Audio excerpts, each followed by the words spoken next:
Welcome to Chemistry with Dr. Z. In this video, I'm going to talk about the formation of ethanol via fermentation of glucose. First, ethanol is the second member of the alcohol series, and it's an alcohol that is found in beer, wine, and other alcoholic drinks. It's used also as a fuel for vehicles, either on its own or mixed with petrol.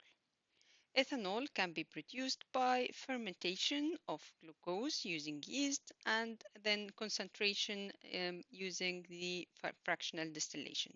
So let's look at the production of ethanol.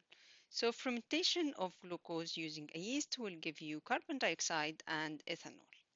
Ethanol is manufactured by the fermentation of glucose in the absence of air, and there is an optimum temperature for the fermentation, which is about 30 degrees, because they actually use an enzyme in yeast.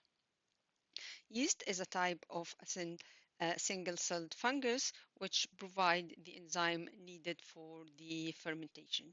So let's have a look at the optimum conditions for the fermentation. So fermentation is basically an enzyme reaction or enzyme catalyzed reaction. So glucose with fermentation from the enzyme from the yeast will give you carbon dioxide and ethanol. And we know that for enzymatic reaction, we will always need an optimum temperature. And the optimum temperature here is around 25 to 30 degrees. The reason for that because if the temperature is too low, the yeast that is used would be inactive. And if the temperature is too high, the enzyme in the yeast would be denatured. So it will no longer work or no longer function. The fermentation needs to be under slightly acidic condition, and also it has to be in the absence of air.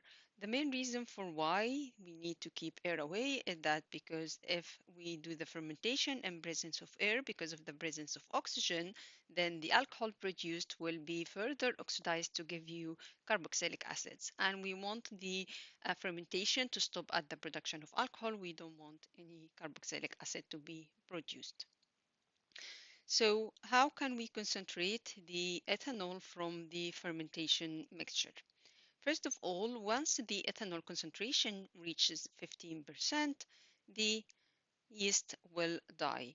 And when the yeast die, then we have the mixture will contain, fermentation mixture will contain the yeast cells, which are insoluble, and will contain some insoluble substances in addition to the ethanol and water.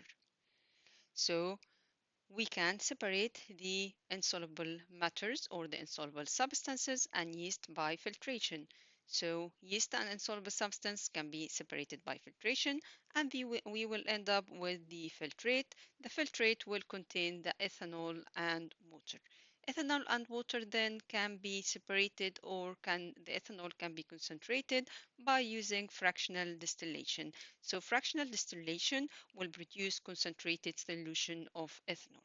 The main reason why we can use fractional distillation is because the difference in the boiling point between ethanol and water. So in fractional distillation, we're going to have the solution of the water and ethanol.